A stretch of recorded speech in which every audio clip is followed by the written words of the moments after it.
Hello friends, मैं अंकित प्रजापति आपके इस यूट्यूब चैनल अंकित स्टडी सेंटर पर मैं आज आपके लिए लेकर आया हूँ क्लास 12 चैप्टर 10 तरंग प्रकाशिकी के मोस्ट इम्पॉर्टेंट क्वेश्चन जो हर साल बोर्ड में पूछे जाते हैं। चलिए देखते हैं क्वेश्चन नंबर फर्स्ट की को। यहाँ पर दिया गया है फर्स्ट में, जल की सतह पर तेल की पतली परत बिछी हुई है। सूर्य के प्रकाश में इस सतह पर सुंदर रंग दिखाई देने का कारण है प्रकाश का व्यतिकरण। इसका जो उत्तर होगा वो होगा प्रकाश का व्यतिकरण। क्वेश्चन नंबर दूसरा दिया गया है, यदि व्यतिकरण करने वाली दो तरंगों की तीव्रताओं का अनुपात 16:9 है तो व्यतिकरण प्रारूप में महत्तम एवं न्यूनतम तीव्रताओं का अनुपात है। इसका जो उत्तर होगा वो होगा 49:1। क्वेश्चन नंबर तीसरा देखते हैं। यहाँ पर दिया गया है, जब एक वर्णी प्रकाश निर्वात से किसी पारदर्शी माध्यम में प्रवेश करता है तो प्रकाश का कौन सा अभिलक्षण अपरिवर्तित रहता है। इसका जो उत्तर होगा वो होगा आवृत्ति। यहाँ पर क्वेश्चन नंबर 4 को देखते हैं। दिया गया है, एक पोलेराइड की पारदर्शी प्लेट उसी प्रकार की एक अन्य प्लेट पर इस प्रकार रखी है कि इनकी ध्रुवण दिशाओं के बीच 30 डिग्री का कोण बनता है। प्लेटों के इस युग्म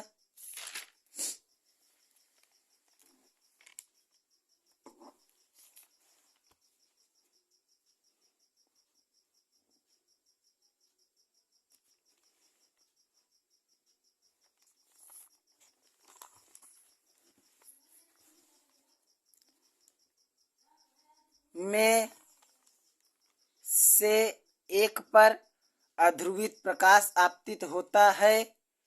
निर्गत प्रकाश तथा आपतित अध्रुवित प्रकाश की तीव्रताओं का अनुपात होगा। इसका जो उत्तर होगा वो होगा 1:3। यहाँ पर क्वेश्चन नंबर 5वां दिया गया है, निम्न में से किस रंग के प्रकाश का वेग जल में सबसे अधिक होता है। उत्तर है लाल। क्वेश्चन नंबर 6वें की ओर चलते हैं। यहाँ पर दिया गया है,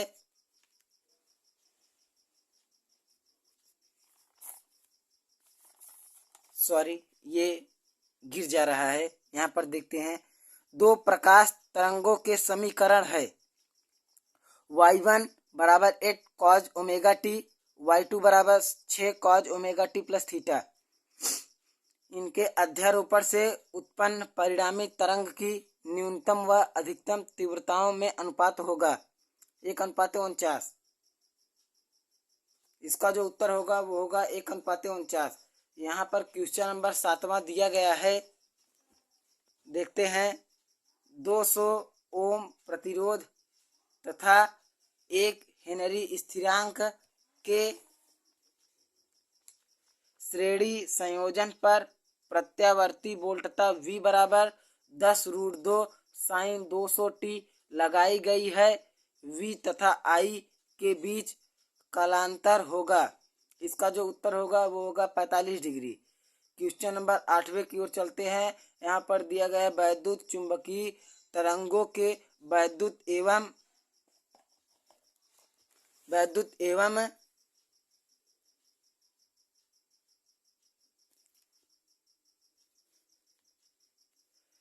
चुंबकीय क्षेत्र सदिशों में कालांतर होता है। इसका जो उत्तर होगा वो होगा 0। हम लोग क्वेश्चन नंबर 9 की ओर चलते हैं। यहाँ पर दिया गया है, ऐसी दो भौतिक घटनाओं का उल्लेख कीजिए जो प्रकाश की तरंग प्रकृति की पुष्टि करते हैं। यहाँ पर इसका उत्तर जो होगा वो होगा पहला व्यतिकरण और दूसरा विवर्तन। क्वेश्चन नंबर 10वें को देखते हैं।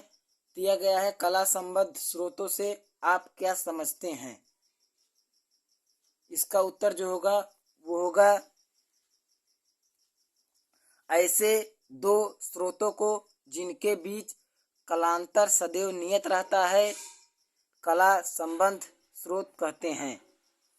दो कला संबंध स्रोतों से हम अस्थायी व्यतिकरण प्रतिरूप प्राप्त कर सकते हैं। ऐसे स्रोत एक ही युक्ति द्वारा एक ही स्रोत से प्राप्त किए जाते हैं। यहाँ पर क्वेश्चन नंबर 11वें को देखते हैं। दिया गया है अध्यारोपण का सिद्धांत लिखिए।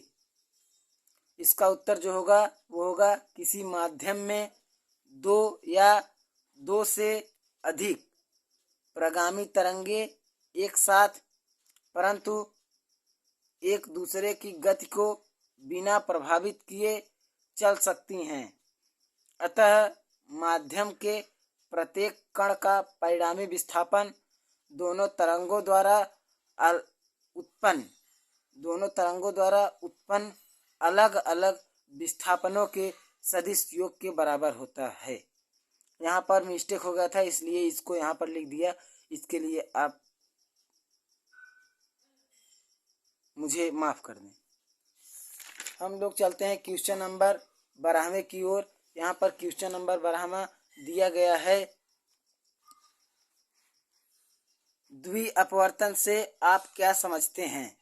इसका जो उत्तर होगा वो होगा टूरमैलिन कैल्साइड क्वार्ट्ज जैसे कुछ क्रिस्टल ऐसे होते हैं कि जब उन पर साधारण प्रकाश की कोई किरण डाली जाती है तो वह क्रिस्टल में प्रवेश करने पर दो अपवर्तित किरणों में बट जाती हैं।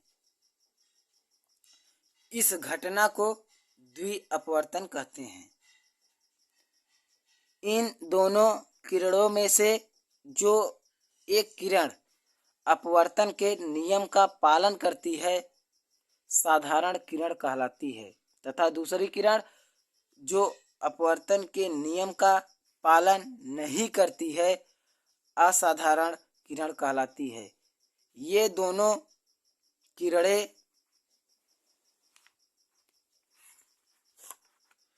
परस्पर लंबवत तलों में समतल ध्रुवित होती हैं।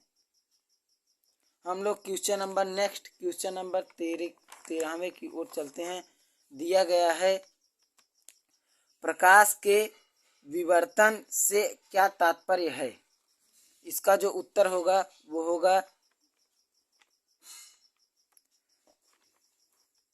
जब कोई प्रकाश किरण किसी अवरोधक या द्वारक पर आकर किनारों से मुड़ जाती है तो इस प्रकार प्रकाश का मुड़ना ही प्रकाश का विवर्तन कहलाता है। हम लोग क्वेश्चन नंबर 14 की ओर चलते हैं। यहाँ पर दिया गया है प्रकाश के विवर्तन के प्रयोग में केंद्रीय उच्चिष्ट की चौड़ाई पर क्या प्रभाव पड़ेगा यदि प्रयोग जल में रख दिया जाए। इसका उत्तर यहाँ पर दिया गया है प्रकाश के विवर्तन के प्रयोग में केंद्रीय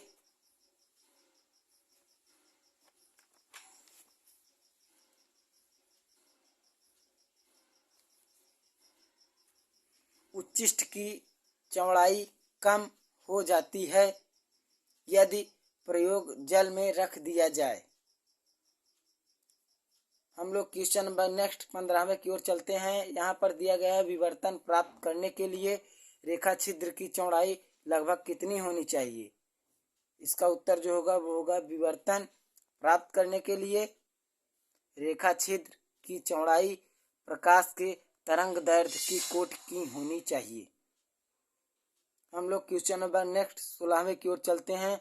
यहाँ पर दिया गया है प्रकाश के व्यतिकरण से क्या तात्पर्य है। इसके लिए आवश्यक प्रतिबंध क्या है।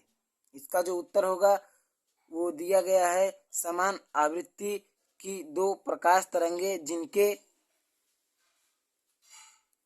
आयाम समान हो जब किसी माध्यम में चलती हैं तो माध्यम के विभिन्न बिंदुओं पर प्रकाश की तीव्रता उन तरंगों के अलग अलग तीव्रताओं के योग के बराबर है। कुछ प्रकाश तरंगों की तीव्रता कम होती है तथा कुछ प्रकाश तरंगों की तीव्रता अधिकतम होती है। इस घटना को प्रकाश का व्यतिकरण कहते हैं। कुछ प्रकाश तरंगों की तीव्रता कम होती है तथा कुछ प्रकाश तरंगों की तीव्रता अधिक होती है।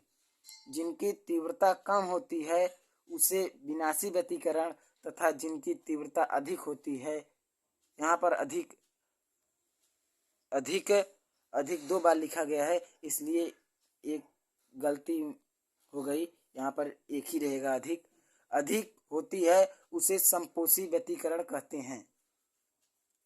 हम लोग क्वेश्चन नंबर नेक्स्ट, इसमें इस क्वेश्चन में ये भी पूछा गया था कि प्रकाश के व्यतिकरण के लिए आवश्यक शर्तें। यहाँ पर दिया गया है प्रकाश के व्यतिकरण के लिए आवश्यक शर्तें। प्रकाश के व्यतिकरण के लिए आवश्यक शर्तें निम्नलिखित हैं। पहला, 2 तरंगों कला संबद्ध होने चाहिए। जो 2 तरंग होने चाहिए वो कला संबद्ध होने चाहिए। दूसरा, दोनों तरंगों की आवृत्तियां बराबर होनी चाहिए। तीसरा, दोनों तरंगों के आयाम बराबर होनी चाहिए। चौथा, दोनों प्रकाश तरंगों के बीच की दूरी कम होनी चाहिए। पांचवा, दोनों प्रकाश तरंगें बहुत संकीर्ण होनी चाहिए। आज के लिए वीडियो यहीं पर समाप्त करते हैं। यदि आपको ये मोस्ट इम्पॉर्टेंट क्वेश्चन और अधिक चाहिए तो कमेंट करना न भूलें, और यदि आपको ये वीडियो पसंद आई हो तो लाइक एंड सब्सक्राइब करना न भूलें और अपने दोस्तों तक ज़्यादा से ज़्यादा शेयर करें। Thank you.